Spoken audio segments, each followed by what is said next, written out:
성경 보겠습니다. 에베소서 4장. 우리가 지금 4장 1절에서 6절을 3주째 보고 있는데요.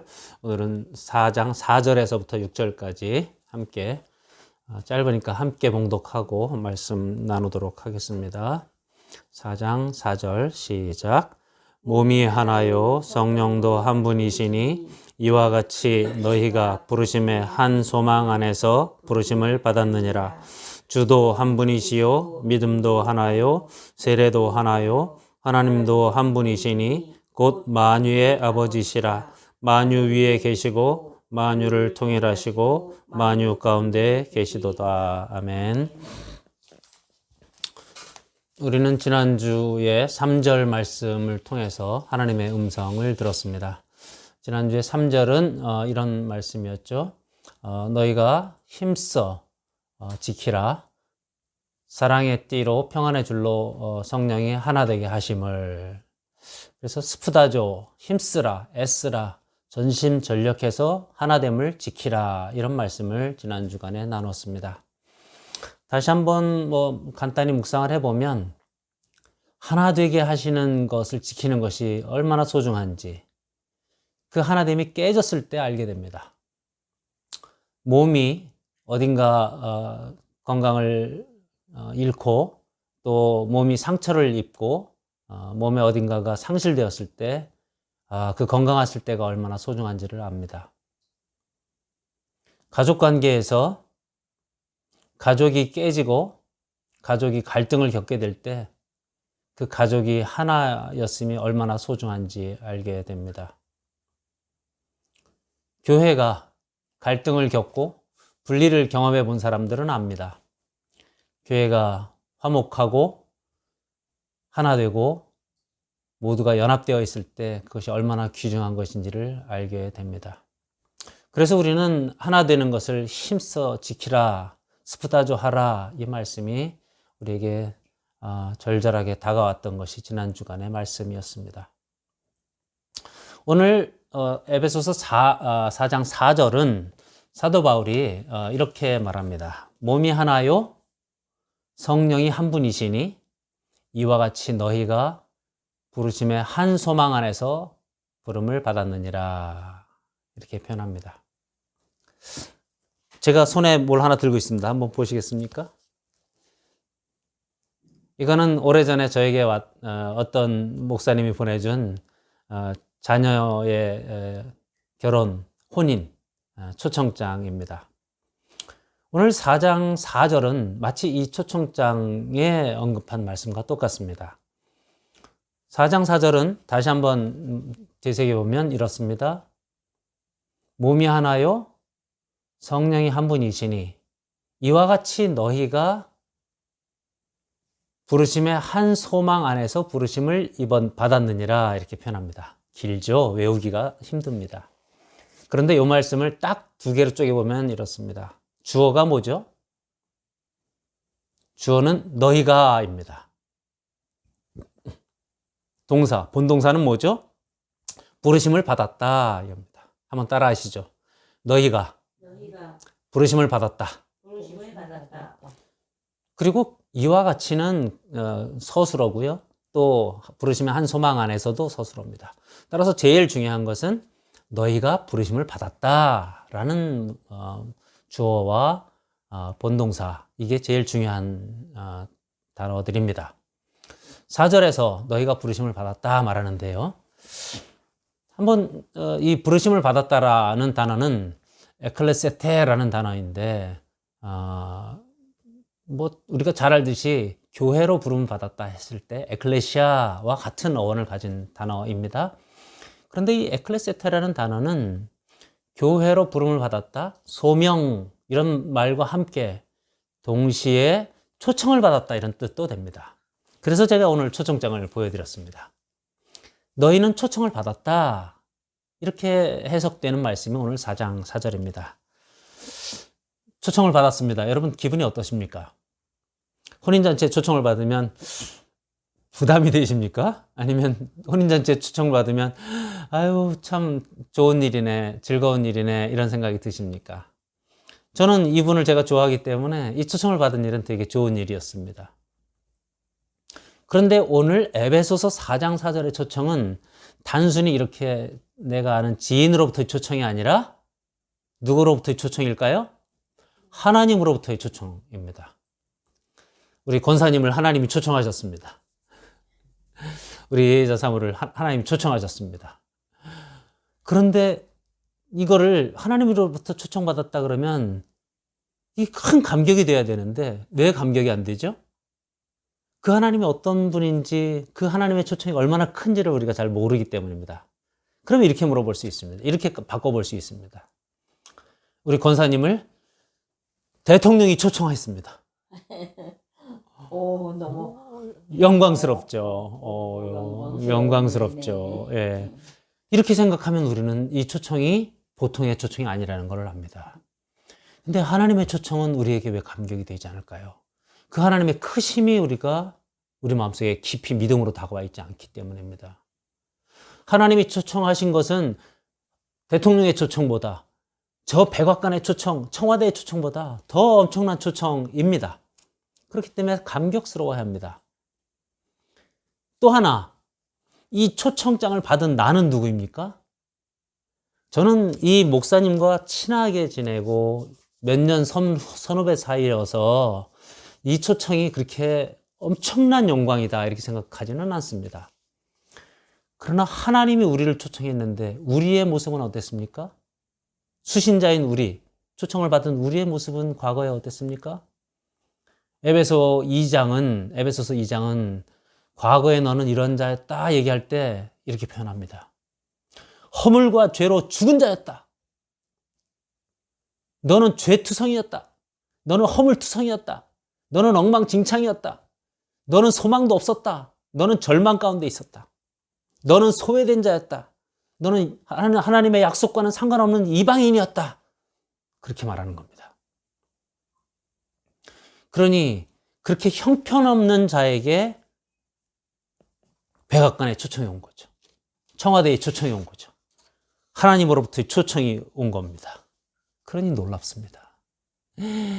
우리의 그 낮음 가운데에 그 하나님의 높음, 그것이 비교되며 그 높으신 하나님이 우리의 낮은 우리에게 초청을 하셨다. 이것은 엄청난 사건입니다.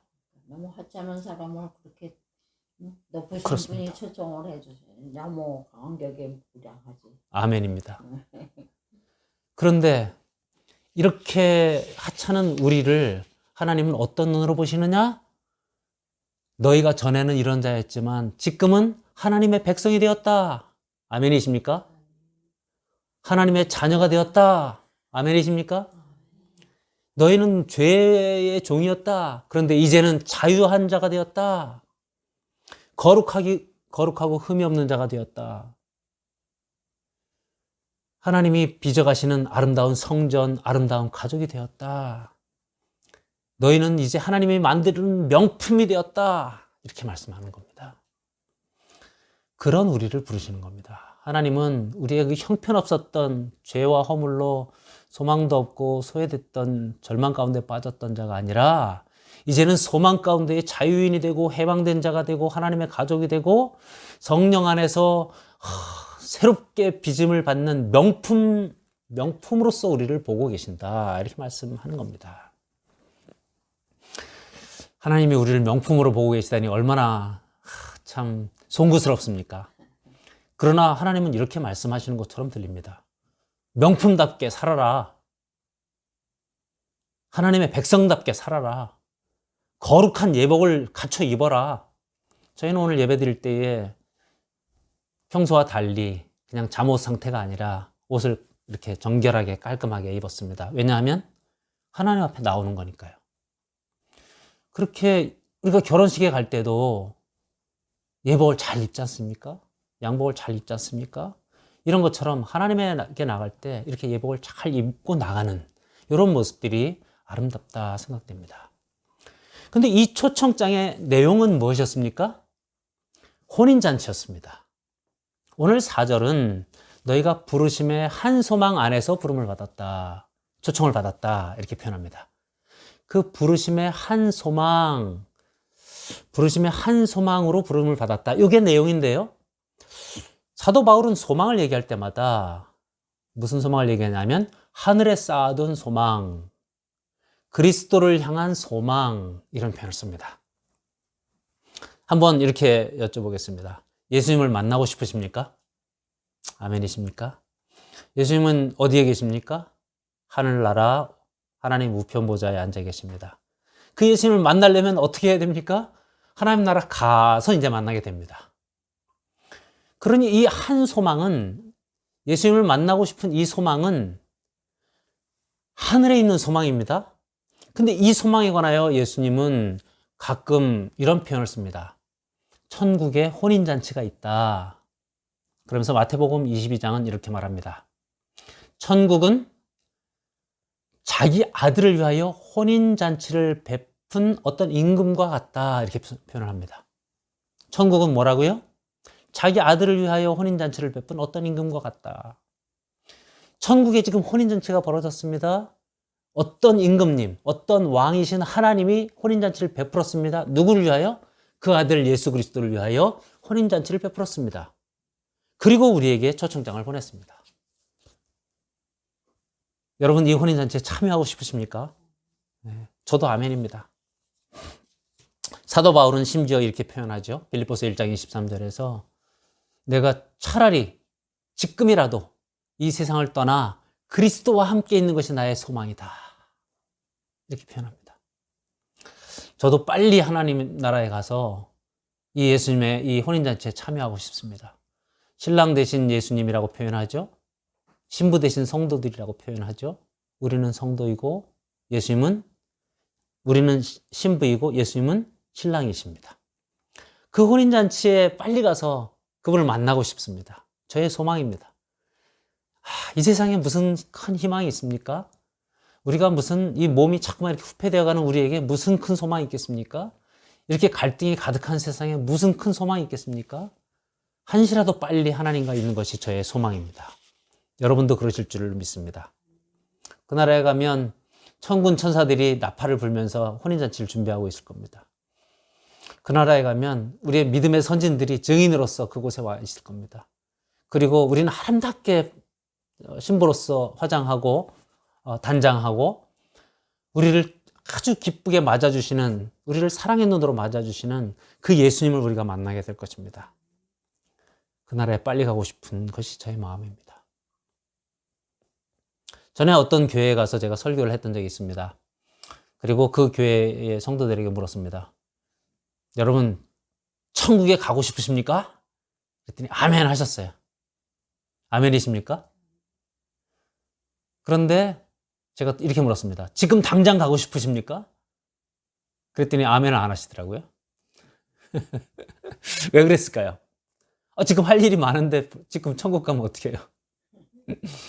제가 그때 그 생각했습니다. 이분들은 천국보다 여기가 더 좋구나. 여러분, 천국이 좋습니까? 이 땅이 좋습니까? 당연히 천국이 좋다고 말씀을 하시지만 우리의 실제 삶으로는 여기가 더 좋은 것처럼 살아가고 있습니다.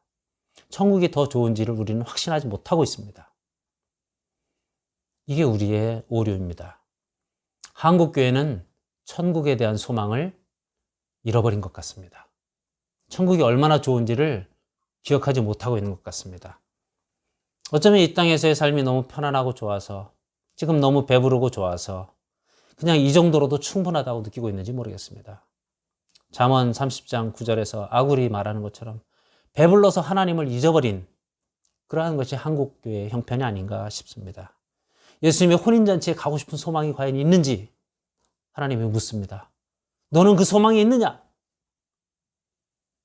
어서 빨리 내게로 오라! 이 초청이 우리에게 들려지는 하나님의 음성인 줄로 믿습니다. 그런데 놀랍게 오늘 본문 요 4절에는 이와 같이라는 단어가 있습니다. 이 단어가 저희한테 참 힘들었습니다.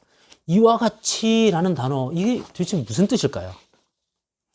근데 이와 같이를 볼 때 이와 같이는 문법적으로 대명사인 것을 우리가 기억해야 합니다.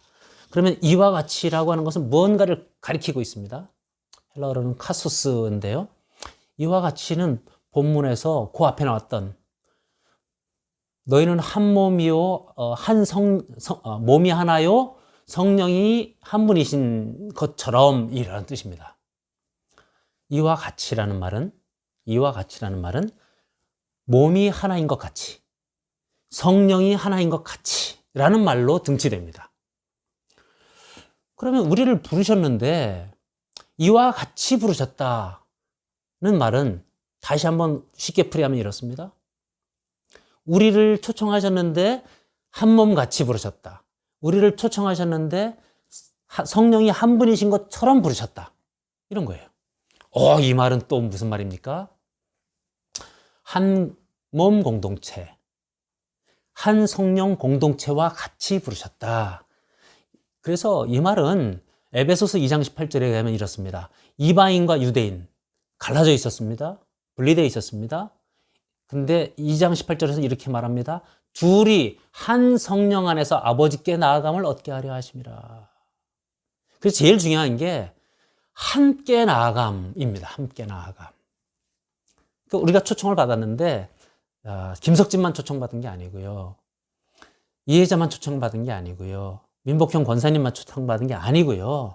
우리 모두 함께 초청을 받았다. 이런 뜻입니다. 왜냐하면 한 몸이니까. 한 성령 공동체니까. 그래서 한번 따라 하시기 바랍니다. 우리는 한 몸 공동체다. 우리는 한 몸 공동체다. 우리는 한 성령 공동체다. 우리는 한 성령 공동체다. 지난 주간 설교에서 그렇게 말했지 않습니까? 우리가 사랑의 띠로 묶였다. 우리가 평안의 줄로 묶여 있다. 그러니까 2인 삼각 같은 거예요. 나 혼자 나가는 게 아니에요. 함께 나가는 거예요. 함께 초청받았어요. 이 혼인잔치에. 부부가 함께 초청받았어요. 가족이 함께 초청받았어요. 주기도문은 우리가 잘 알듯이 앞쪽에 하나님을 위한 기도가 있고 뒤쪽에 우리 공동체를 위한 기도가 있습니다. 그래서 주기도문의 뒤쪽을 우리 기도 또는 공동체 기도 이렇게 말합니다. 생각해보면 이렇게 기도하죠. 우리에게 일용할 양식을 주시옵고 우리에게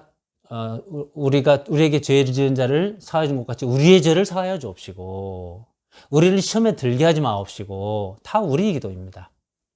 왜 이런 기도를 예수님은 요청했을까요? 우리는 한 몸이니까 우리는 한 성령 공동체니까 우리를 위해서 기도해야 된다 이런 말씀입니다. 가끔 나만 잘하면 되지 다른 사람이 잘하는 걸 내가 뭘 신경 써 그렇게 말하는 사람들이 있습니다. 그러나 여러분 기억하십시오. 한 개인이 굶주리고 한 개인이 죄를 짓고 한 개인이 시험에 빠진 것이 나랑 상관없다고요? 이번 코로나 사태를 통해서 우리는 여실히 보지 않습니까? 이태원에 가서 한 사람이 감염을 일으키기 시작했는데 그 사람이 잠깐 속이니까 그 인천의 한 학원 강사를 통해서 그냥 바이러스가 확산되는 것들을 보지 않습니까? 한 사람이 바이러스에 감염되면 이렇게 전염성이 강해서 온 세상이 코로나 바이러스로 감염됩니다. 죄가 이렇습니다. 시험에 빠진 자가 그렇습니다. 그래서 우리는 혼자가 아닙니다. 저들은 남이 아닙니다. 저들과 우리는 연결되어 있습니다. 한 몸 공동체요, 한 성령 공동체입니다. 미치 앨범이라고 하는 사람이 쓴 책이 여러 권 있습니다만 모리와 함께한 화요일 이런 책도 있고 천국에서 만난 5사람 이런 책이 있습니다. 그 책이 최근에 다시 이렇게 개정판으로 나왔더군요. 천국에서 만난 5사람이라는 책에 보면 이런 내용이 나옵니다. 주인공 에디, 이 사람은 놀이동산에서 정비공입니다. 한쪽 다리가 불구여서 절름거리며 그 놀이동산의 기구들을 고치는 사람입니다. 그런데 이 사람이 사고로 죽습니다. 죽어서 갑자기 천국에 들어가게 되죠. 그리고 그 천국에서 5사람을 만납니다. 자기가 옛날에 전쟁터에서 싸울 때 자기가 이렇게 부상당하도록 했던 중대장. 그래서 자기는 그 사람을 굉장히 원망하고 용서하지 못했습니다. 그리고 자기가 또 전쟁터에서 잘못 우연히 쏘아 죽인 어린 소녀. 또 자기와 평생 애증의 관계에 있었던 아내. 등등 5사람을 만납니다. 그런데 알고 보니 그 모든 사람들이 다 이렇게 음으로 양으로 연결되어 있었다는 것입니다. 그리고 알고 보니 다 사정이 있었다는 겁니다. 예. 에디는 자기의 삶을 늘 원망했습니다. 왜냐하면 불구였지요. 놀이동산에서 겨우 정비공으로 살아가지요. 자기 삶에는 왜 이렇게 불행이 많았는가. 관계들도 다 깨어져 있었죠. 에디는 불만이 많았습니다. 그런데 천국에서 만난 그 사람들을 보니 알고 보니 자기가 용서해야 될 사람, 또 자기가 용서받아야 될 사람들이 다 소중한 사람들이었다는 것을 깨닫게 됩니다. 그래서 에디는 결국 그 모든 관계가 소중했다는 것을 깨닫는다. 이런 내용이 이 천국에서 만난 5사람의 내용입니다. 이 책을 쓴 미첼 앨범이라는 작가는 이렇게 말합니다. 타인이란 우리가 미처 만나지 못한 가족일 뿐이다. 타인이란 우리가 미처 만나지 못한 가족일 뿐이다. 이렇게 표현합니다. 가족 안에서도 우리가 사실 갈등이 많은데 사실 가족이라는 단어가 그렇게 실감나게 다가오지는 않습니다만 알고 보면 우리가 다 연결되어 있는 소중한 사람들이다. 이런 말이죠. 우리는 모두가 연결되어 있습니다. 한 몸 공동체요, 한 성령 공동체요, 한 소망 공동체입니다. 하나님의 나라의 혼인잔치에 초청받은 한 소망 공동체입니다. 아멘이십니까? 이제 5절과 6절에는 이 한 소망 공동체, 한 혼인잔치에 초청받은 공동체에게 던지는 바울의 메시지로 4가지가 나옵니다. 우리가 주도 한 분이시다, 믿음도 하나다, 세례도 하나다, 하나님도 한 분이시다. 그 하나됨을 생각하며 이 초청에 임하라. 이렇게 말하고 있는 바울의 음성을 듣습니다. 4가지 질문을 빠르게 한번 생각해 보면 좋겠습니다. 여러분, 주님이 한 분이신 걸 믿습니까? 내 마음에 주님이 와 계십니까? 그 주님이 나의 모든 것의 주인이심을 고백하십니까? 믿음이 지금 우리 믿음이 하나입니까? 질문이 가면 갈수록 마음이 좀 불편해집니다. 내 마음에 하나님이 한 분이심을 믿습니까? 어렵습니다. 그러나 에베소서에서는 이렇게 말했죠. 너희는 사도들과 선지자들의 터 위에 세운 자라. 이런 말씀을 했고 예수 그리스도를 머릿돌로 하여 성전으로 지어져가는 자다. 이렇게 표현했습니다. 에베소서 2장 저 후반부에 그렇게 말씀했죠. 여기에 오늘의 말씀과 다 동일하게 연결이 됩니다. 우리는 사도들과 선지자들의 터, 즉 성경 말씀, 하나님의 말씀 위에 세움을 받은 자들입니다. 그 터 위에 세움을 받은 자들입니다. 따라서 믿음이 동일합니다. 그런데 믿음이 달라졌다. 그러면 뭐가 문제가 있습니까? 우리가 말씀을 잘못 알고 있다. 말씀을 우리가 제대로 터로 잡고 있지 못하다. 우리가 말씀이 아닌 세상 철학과 전통과 세상의 도덕과 윤리를 터를 잡고 있다. 이런 말입니다. 한국교회를 바라보면서 참 걱정스럽습니다. 교회를 30년, 40년, 50년 다녀도 말씀의 터가 자리 잡히지 않은 수없이 많은 장로님들, 권사님들, 심지어 목사님들이 있음을 봅니다. 그러니 믿음이 하나가 안 됩니다. 믿음이 하나가 안 되는 이유가 그겁니다. 근데 오늘 성경은 믿음이 하나요! 라고 말합니다. 믿음이 하나가 안 되는 이유는 우리가 말씀에 창념하지 않아서입니다. 히브리서는 그렇게 말하죠. 너희가 때가 오려므로 벌써 선생이 되었어야 할 터인데 아직도 어린아이처럼 젖이나 먹을 자가 되었도다. 말씀에 더욱 창념함으로 믿음이 진정 하나가 되는 우리가 되었으면 좋겠습니다. 예수 그리스도를 머릿돌로 하여 연결된다 건물은 주님이 머릿돌입니까? 우리의 머릿속에 있는 우리가 시각과 관점이 생각이 정말 예수님과 똑같습니까? 내가 무슨 선택을 할 때에 내가 무슨 의사결정을 할 때에 예수님과 똑같이 합니까? 그 질문입니다. 오늘날 교회를 보면 우리 성도들이라고 불리우는 사람들을 보면 내가 어떤 선택을 할 때 의사결정을 할 때에 내 감정대로 선택합니다. 내 욕구대로 합니다. 심지어는 세상 사람들이 말하는 대로 합니다. 너 이익이 안 돼 그거는. 야 그건 가성비가 안 되잖아. 야 그건 성과가 안 나잖아. 그렇게 말합니다. 한마디로 돈 안 되잖아 이렇게 말합니다. 근데 우리가 돈 되는 걸 선택하는 사람들입니까? 아니면 예수님이 옳다고 하는 것을 선택하는 사람들입니까? 내 마음에 드는 대로 해야 됩니까? 아니면 예수님 마음에 기뻐하는 걸 해야 되는 사람들입니까? 우리는 예수님이 옳다고 하는 일을 선택해야 되는 사람들입니다. 이것이 주님이 한 분이다라는 것의 의미입니다. 한국교회는 이미 만몬 중심의 의사결정을 하고 있는 것으로 보입니다. 우리들도 돈 되는 일로 의사결정을 하고 있는 사람들이 너무나 많은 한국교회 성도들을 봅니다. 때때로 저에게도 발견됩니다. 회개해야 될 줄로 믿습니다. 하나님도 한 분이시다. 오늘 하나님도 한 분이시다라고 하는 그 5절의 후반절, 6절의 후반절에는 뭐라고 말합니까? 만유의 주제시다. 오늘 우리가 찬송했던 거죠. 이 만유, 만물의 주제이신 하나님. 아까 이 초청장이 하나님으로부터 왔을 때 우리는 감격했지 않습니까? 그런데 그 감격은 대통령으로부터 온 것보다 감격이 작아요. 이유는 뭡니까? 그 하나님이 만유의 주제라는 것에 대한 감격이 우리한테 적기 때문에 그래요. 이 만물을 다스리시는 하나님으로부터 왔다는, 그 초청이 하나님으로부터 왔다는, 그 만물의 주제로부터 왔다는 그 감격이 우리에게 적어요.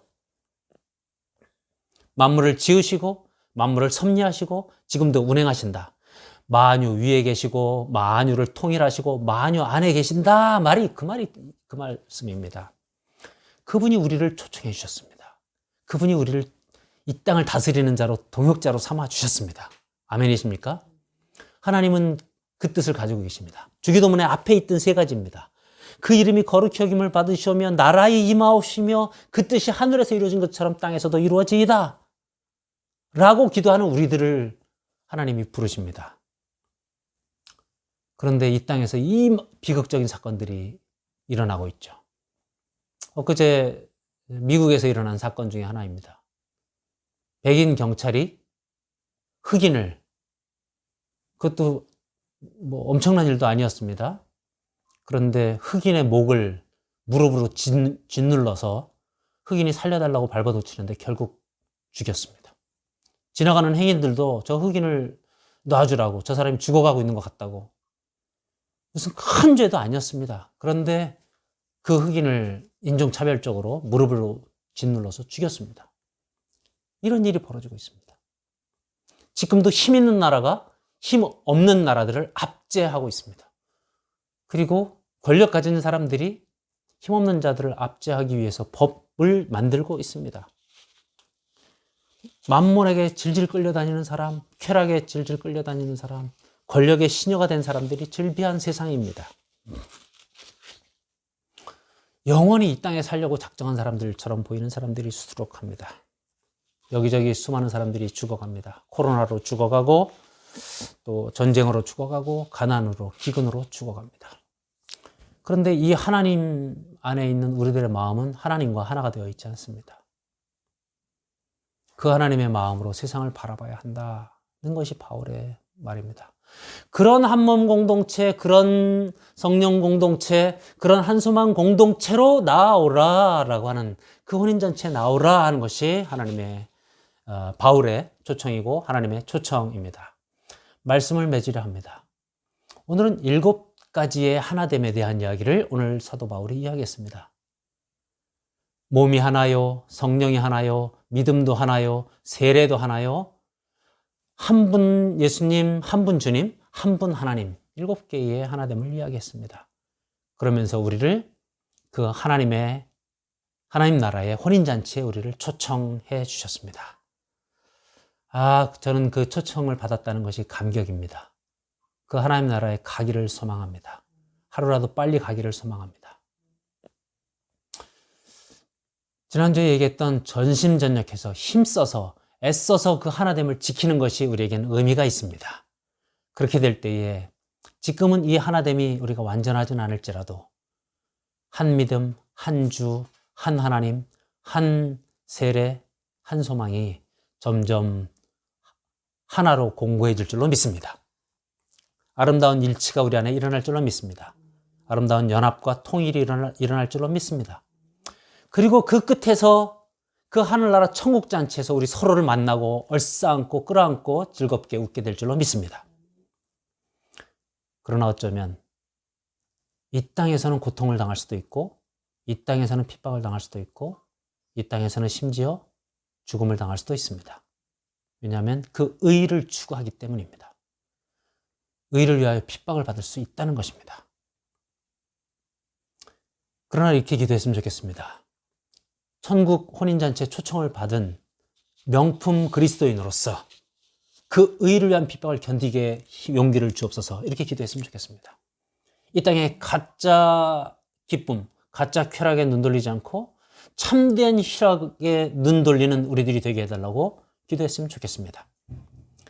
이 땅의 가짜 편안함에 속지 않고 진짜 평강으로 구별할 수 있는 지혜를 달라고 기도했으면 좋겠습니다. 언젠가 예수님이 베풀어 놓으시고 하나님이 초청하신 그 천국 잔치에서 여기 모인 우리 열방하나교회 성도들 모두가, 또 이 말씀을 듣는 모두가 그 천국 잔치에서 만나게 되기를 간절히 소망합니다. 함께 말씀을 묵상하며 함께 기도하겠습니다.